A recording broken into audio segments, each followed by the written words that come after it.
Good morning and welcome once again to our message this Sunday. And we have been looking at Galatians, a series on the book of Galatians, chapter 3, verse 26 to 29. As I shared, last week was the part 1 of the message. Today we will look at the part 2 of the message. And we saw that God promised Abraham land, nation, and seed. And we saw how you and I, through faith in Abraham, can inherit the blessings of Abraham that is there for us. Plus, we looked at that it is through faith like Abraham that one becomes an heir of Abraham. Those who seek salvation through works of law are not his true descendants. But we saw that more than just simply having faith in Christ, it is faith in the right person that will matter for our salvation.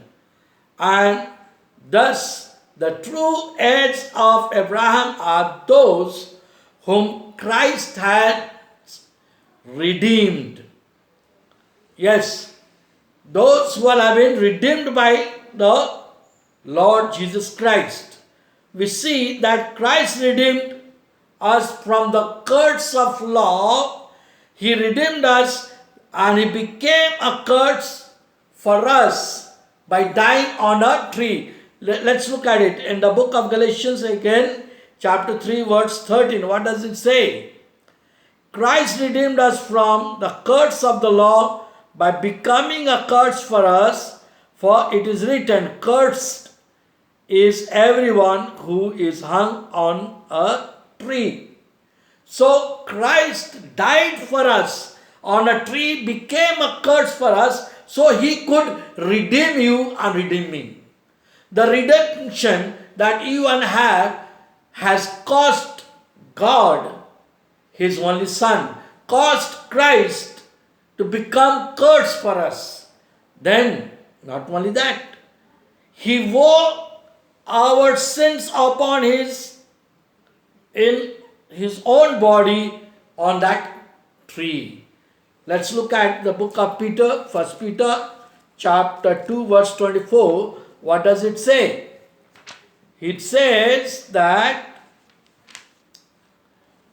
1 Peter, just a second, let me turn to it. 1 Peter chapter 2,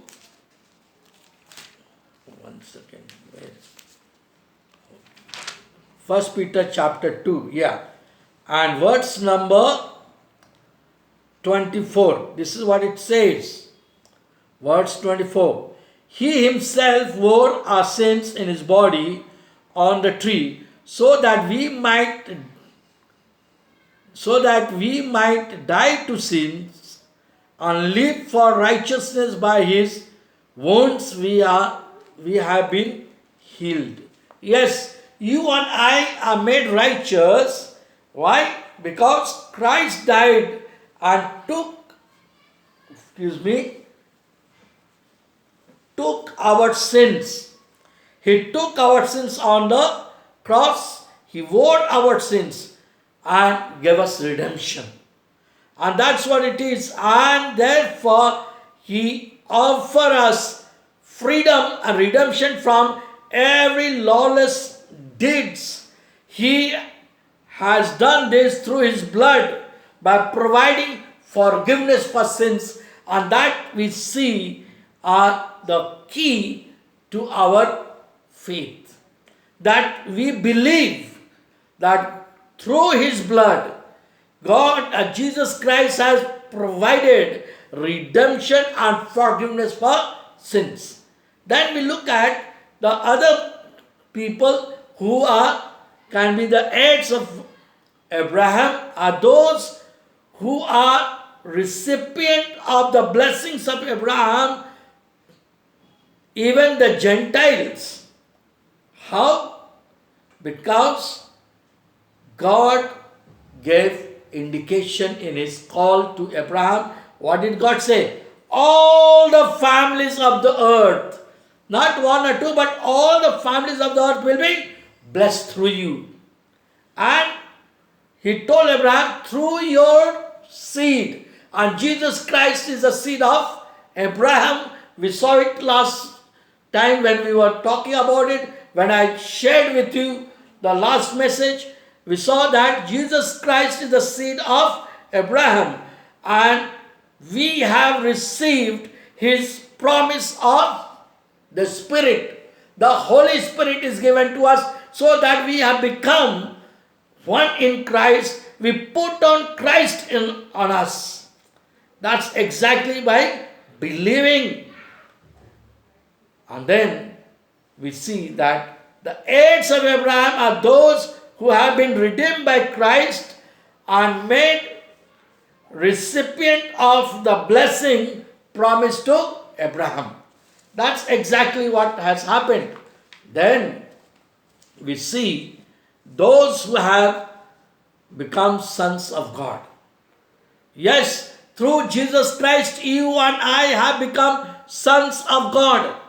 And because we have become sons of God by faith in Jesus Christ, and we believe that Jesus is the Messiah, therefore we the believers have been called the sons of God. In fact, Jesus in John chapter 1 verse 12, John chapter 1 verse 12, he says, all those who have believed him, those who believe him are given the right to become the children of God. Therefore, you and I are the children of God, and that is through Abraham, through faith, through us believing in Christ.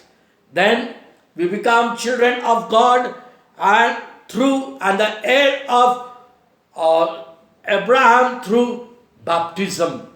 Yes, baptism in Christ. Yes, we see that through the baptism, let's read verse number 27 of Galatians chapter 3, verse number 27. For all of you who were baptized into Christ have clothed yourself with Christ.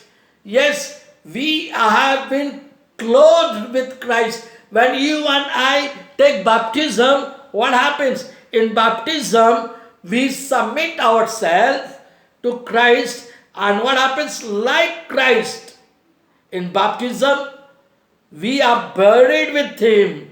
We are been crucified with Christ, and then we rise up again to live for him.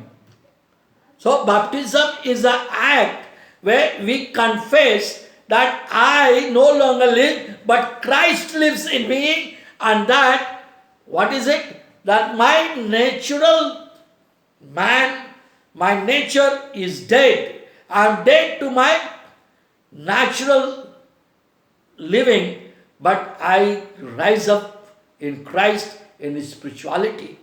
Spiritually, I am alive. I have been dead, crucified, dead, buried, and I rise up. When we take baptism, we rise up in Christ. And that's exactly what it is. We need to understand that when we take baptism, you and I are united together in Christ. We have been clothed with him. His righteousness is given to us. His righteousness is given to us. And we are clothed with Christ, Jesus.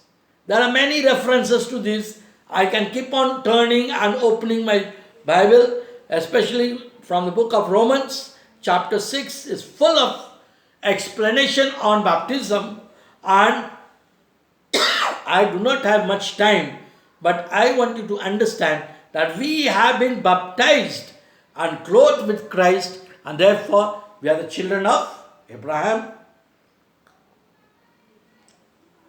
And if we are children of Abraham, what happens? We are heirs of the blessing that God has given to us. So, heirs of Abraham are those of the promise regarding the seed. Those who have been promised by God, that Abraham's seed, through his seed, those who have been saved. And then, those whom Christ has redeemed have become the children of Abraham, those who have received the Spirit and been redeemed by Christ. Those who have been clothed in Christ by taking baptism of water in Jesus Christ, they are the children of Abraham. And those, the heirs of Abraham regarding the seed promise, are not those who claim to be so because of their lineage, of Abraham, but rather those who have believed. It's not through the law.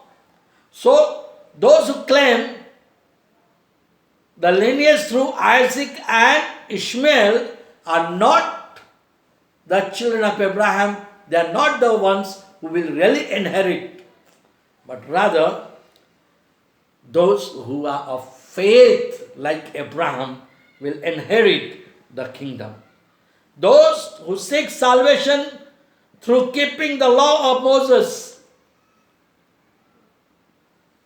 may not be, because they cannot keep all the laws.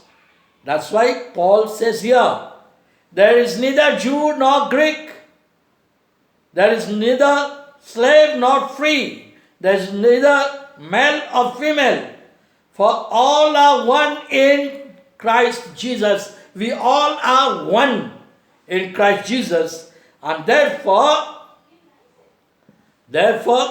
if we are Christ, then we are Abraham's seed, and we are Abraham's heir according to the promise. Are you in Jesus Christ? Are you in Christ? Having been baptized in Christ, and in doing so, have you put on Christ? If so, then you are blessed to be true heir of Abraham. Let's introspect our lives. Let's look into our lives where we stand. Are we redeemed through Jesus Christ? And have we become sons of God through Jesus Christ? Have we taken baptism and living for Christ? Or are we recipients of the blessing as Jesus had promised? Those who are redeemed, are you redeemed from the curse? These are the questions you need to answer for yourself. And know, if you have not accepted Jesus as Lord and Savior, today is the time that you can accept Him. Just say a simple prayer. Lord Jesus, come into my heart. Cleanse my sins. Cleanse me from all my guilt. Lord, forgive me. I am a sinner. And you will be saved. Jesus will come and live in your heart. Say the prayer and He will save you. Thank you. God bless you. Please do subscribe to my channel.